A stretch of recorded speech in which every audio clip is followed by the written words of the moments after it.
Hello, Galaxy. I'm Chris Perillo, and I want to begin by saying thank you for everybody who is taking the time to listen to me, especially because I know I can talk a lot, because I have a lot to say. So I'm going to do my best over the course of the next few weeks to break down what I have to say into separate videos or try to compartmentalize these thoughts that are swimming in my head. I've been doing this for a number of years. I've been talking about these things, but I've never seen such a largely positive or at least receptive response to what it is I'm laying down right now, specifically in relation to iPhone 10. So there is a response that I kind of want to dive a little deeper on today. And believe it or not, it has nothing to do with usability, user experience, user interface. It's specifically in relation to the cost of the iPhone 10. I'm not talking about cost of parts, because I think that the whole is greater than the sum of its parts when it comes to anything that a device might be, because there's a lot that goes into producing a device beyond the raw cost for a part. I've seen a lot of responses from people saying, I am not getting the iPhone 10, no way, it's too expensive. So I'm not going to disagree with you. That's not what I'm here to talk about, because, you believe that, and that is accurate. If $1,000 for a baseline product, like that's the lowest tier that you could possibly get, if that's too expensive for you, no one can debate that. What I am going to say is that cost is relative. I've talked about this in the past as well, especially when we're talking about cheaper devices or devices that don't really live up to their expectations. The tale that I might relate would be, I would rather spend $5 on something that worked very, very well than $1 on something that didn't. Which is more expensive? On paper, the $5 product is obviously more expensive. It's 5 times as much as the dollar product. But that dollar product didn't work, which means I got to turn around and then spend even more money to find something else that may not work. And maybe spend $4 on a product. So then I've wasted one. Even if I didn't waste that one, maybe I wasted other resources like time, like gas, like anything that went into buying that dollar product that just wasn't going to work well. Cost is relative. I have to say that I'd rather spend more on something good. So then it comes down to, is it worth $1,000? And I think that is a more interesting question to dive into. Is the iPhone 10? I'm not going to keep doing this, unless you want me to. You've seen the skull and crossbones. This is me saying, this is what I say to the 10 right here. The iPhone 10 may not be for you. And I don't just mean because of what it is, but maybe because of how much it costs. It's been thrown around for years that the iPhone is a status symbol. People get the iPhone simply to have the Apple logo and the brand, and I'm carrying an iPhone. That means I have a luxury product. Apple is moving more and more into that category. They know it. They by and large, own the category. I'm not going to fault Apple for that, man. If they want to take after the luxury portion of the marketplace, go for it. I can't. You can't fault them for that. If that's what they believe their business model is. You may be priced out of an iPhone 10. It doesn't necessarily mean that you don't want it.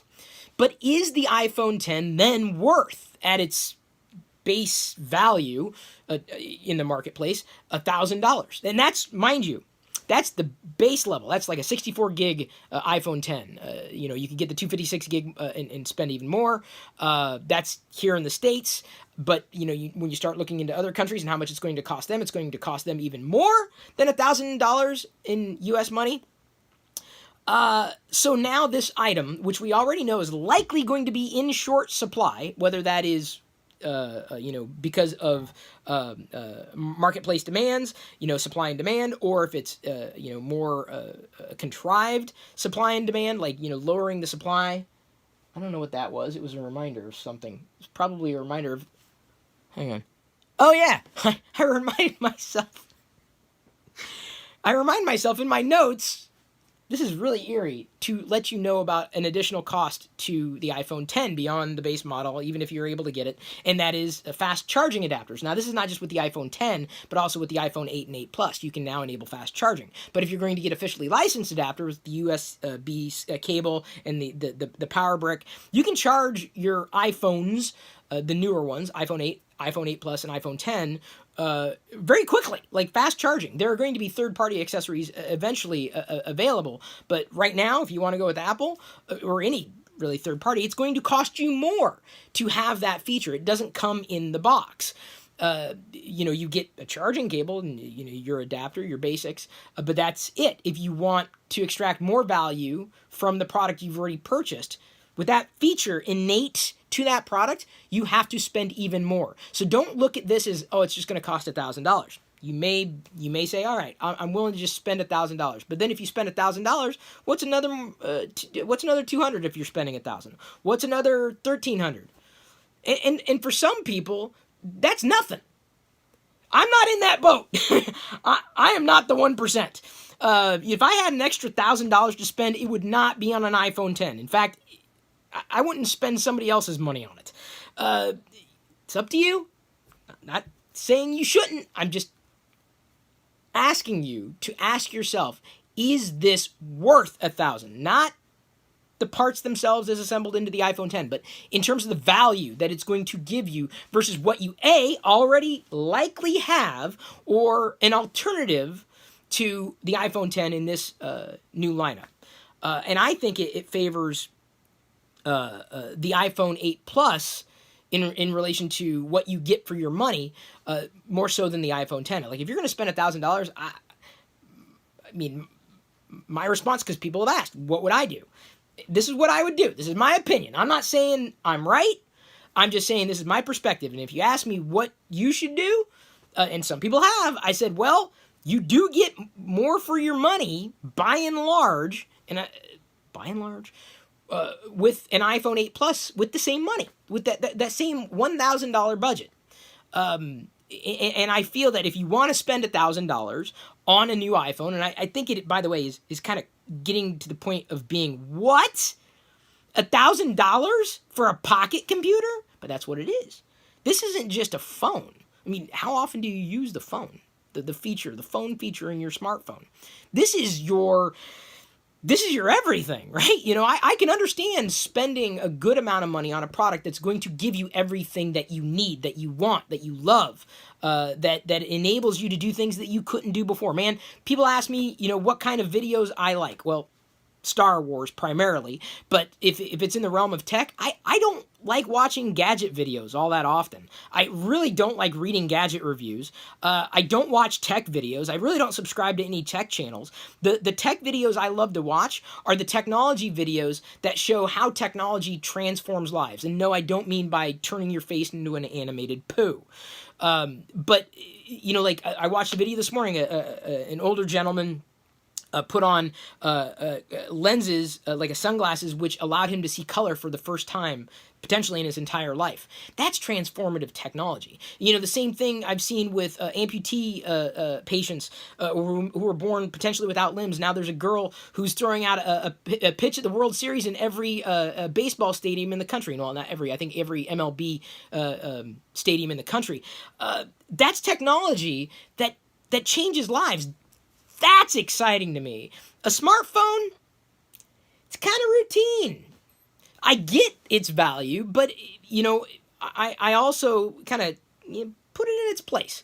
It's going to be something that you're going to use on a frequent basis. It's something that, you're going to want to work, and it's probably something you're going to want to appreciate, or that you should appreciate, not just because you're trying to justify the $1,000 that you laid out for an iPhone 10 or, let's say, an iPhone 8 Plus.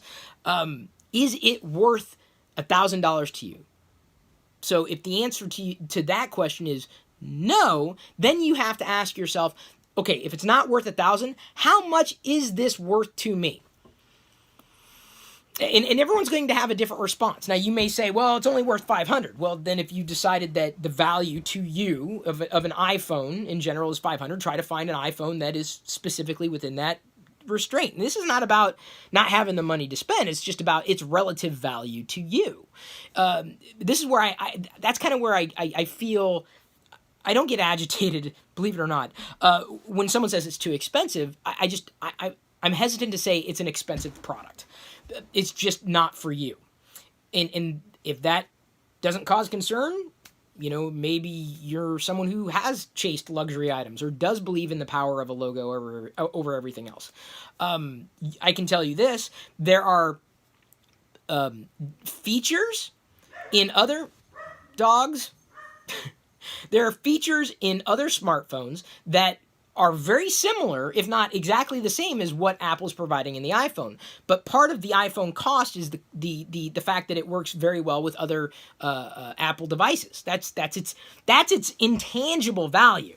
So you can't just sit there and you can, but I don't believe it's a very reasonable position to say this company's been doing exactly the same thing when they haven't exactly.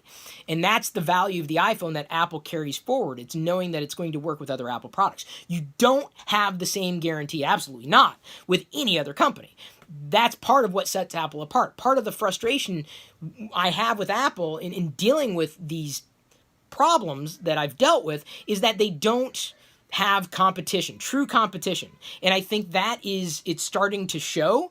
I think it's believing a little too much in their own hype, but also where I want to caution you from making direct comparisons between what Apple's done in an iPhone and, let's say, another Android device. It's not just a feature for feature comparison. It's an idea, it's the implementation, it's specifically how that device interacts with every other device that you may have. If you don't have any other product except for that smartphone, okay, cool. You can make any decision you want, and features and implementation probably not as much as big of a deal as they might be. For some of us who have more than one device and more than one person that we are around on a frequent basis.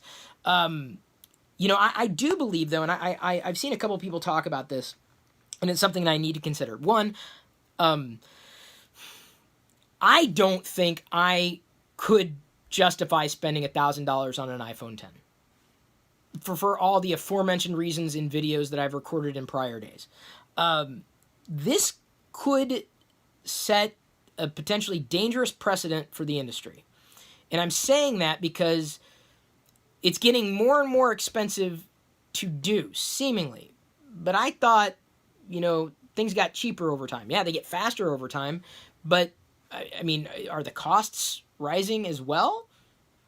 Or are other factors at play? I mean, it's long been known that Apple traditionally has made more of its money in hardware. That's starting to shift. Now they got services at play, software, in terms of the App Store and enabling developers in their ecosystem. But, they make money in hardware primarily. Not every company does. So it'll be interesting to see how the market responds to starting at $1,000 phone. I think they're going to chase it because it's the shiny object that it's the best. And I use that term very loosely when I'm referring to the iPhone X. Just like I said, greatest earlier, my little air quotes. I'm all about the hand gestures here today. So it's dangerous because if you buy it, they're going to keep selling it. And even if you don't buy it, someone else will. And they're going to keep selling it. So is Apple now not just pricing itself out of the marketplace, but will it kind of tip people over or back into alternatives, which by and large are Android at this point. I don't think I would consider anybody else a player. It's either iOS or Android. You have to make one of two choices with smartphones today. And then when you're with Android, pick your poison, right? So is it going to price them out of the marketplace? I think Apple's built enough a cultural cachet to not completely do that. You have to recognize you just may not be Apple's customer anymore. If they're not building that flagship product for you at a point where you can afford it, you're not Apple's customer. Again, I go back to saying cost is relative, and you got other costs, and those costs may outweigh benefits, and those costs are not always specifically financial. But I think it's dangerous because maybe not just for Apple. I'm not prognosticating and saying that Apple's doing a horrible thing at all. I'm not slagging Apple for this. I'm just saying you may not be their customer anymore. You may not have been their customer in the first place. It just so happens that you became their customer. But now they're pushing the envelope, that cost envelope. Well, let's see how much money they will spend on this. How much money will they spend on it? And of course, the fewer people who can get it, the more rare it becomes, the more valuable it may be in the short term. Which, of course, then drives that demand, and then that's all anybody can talk about. I'm going to sit here and tell you I don't think it's worth talking about. That's me. I think you know how I feel about how they've done this iPhone 10, but my concerns with the iPhone 10, believe it or not, don't have that much to do with its market value. Like that $1,000, $1,200, $1,400, however, when you add up taxes and the fast charging adapters and all the things that you need to get, it's just like buying a vehicle, you can get this, but then if you get our this, then you get that, your Apple Care and this, and pretty soon you spent $2,000 on a phone that you're going to use for how long? That's going to retain its value? Maybe? You get bragging rights? And that's where I think the iPhone 10 is less a functional device and a device worthy of your money and more of a status symbol. So the only reason I would suggest that someone buy an iPhone 10 isn't because of specs, isn't because of the screen, isn't because of their, face scanning technology, which, by the way, I haven't seen their implementation, but from a distance, I can't fault it. I think they're going the right direction with it. The only reason I could see or would understand someone wanting to buy this is specifically and only because it's a status symbol. The iPhone 10 is a status symbol. They've priced it as such. We know we believe the supply chain is going to keep them in a limited availability for who knows how long. You may not be able to get one until the next iPhone's announced next year. I don't know how it's going to go. But the only reason I can imagine, and I've thought about this, that someone would want that, given everything that I've talked about related to UX and UI and software development, specifically lackluster software standards, it's because they want a status symbol. That's why. That's the answer to my previous question. Why would anybody want this? They're looking for a status symbol. That's it. They want the Apple logo. So if you think, and you're still carrying on with this insipid argument that, well, Apple can change it in software, the ugly inclusion of the sensor array at the top of the screen, the permaturd, if you're making the statement that they're going to fix it in software, take it easy, Chris, they'll fix it in software. You've been using that same argument since iOS 7. They haven't. They likely won't. Because part of that status symbol is what it looks like. They don't want it to look like every other phone. They are intentionally making it look the way it looks. So it's likely a matter of time before you see the same type of visual inconsistency in other products from Apple. You may see the so-called notch, even though that's not an accurate term for what it is. It's what has become the term for it. You're going to see it potentially show up in the iPad. You may see it show up somehow, for whatever reason, in the Apple Watch, despite the Apple Watch's human interface guidelines, HIG, being completely and radically different from the human interface guidelines for the iPhone 10. Embrace the notch versus, blend your app into the black on the watch. Why did it work on the watch, but it's inconsistent with this screen? Why? It doesn't make sense. Until you start, realizing they want it to be a visually different device, such that when someone's holding up a phone and you look over and you see it, what do you see? You see an iPhone, but what type of iPhone do you see? You see an expensive iPhone, which means they got money. People are willing to spend money to make themselves look like they lead a luxurious lifestyle. There's a whole thing on Instagram about this, like, you know, FOMO, and people look like they have amazing lives. I'm here to tell you my life sucks. Okay, that's not why I'm talking about this stuff today. Everything's relative, right? You know, we all have different problems. But it's that status symbol. Part of what's going to make that differentiator is not making that fugly design catastrophe blend in with the phone. It's to make it stand out. And that's exactly what they're going to do. So it's a status symbol. That's it. And that's not for me. It's not. I don't want that. Not from a technology solution that is nothing more than a tool, an enabler for everybody.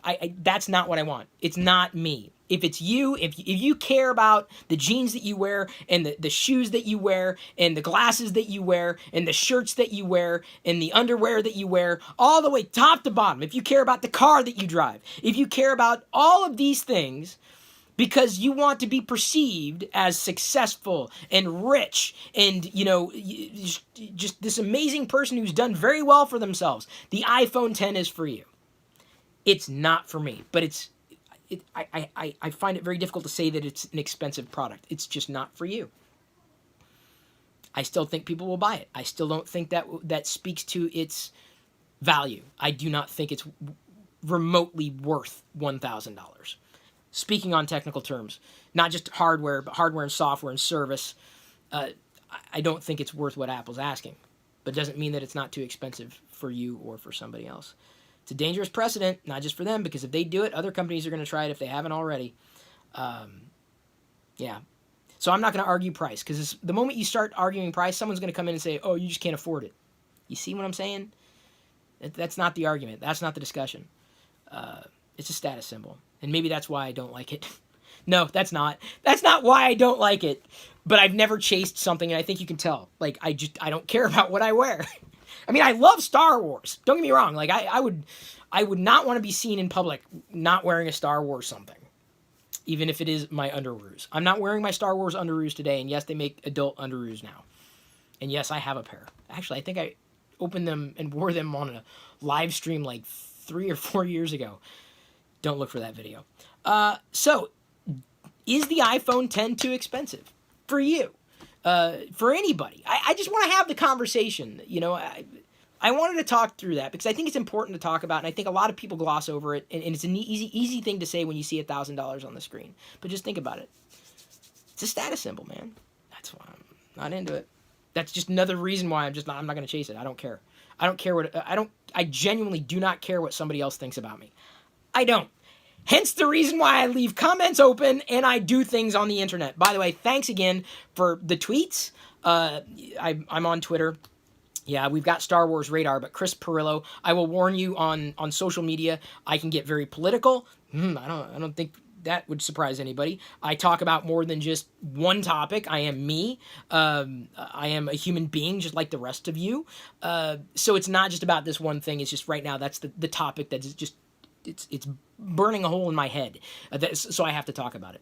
I intend on talking more about the iPhone 10. I've got like a whole document. Some of the stuff I put into the video description to have you read it. One video is going to be why switching from iOS to Android is not easy, and I've got a few points on this because that's another one of these types of reactions. Like, well, if you don't like this, here's another. I'm like, that's a very knee-jerk response that doesn't encapsulate all the consequences for your actions.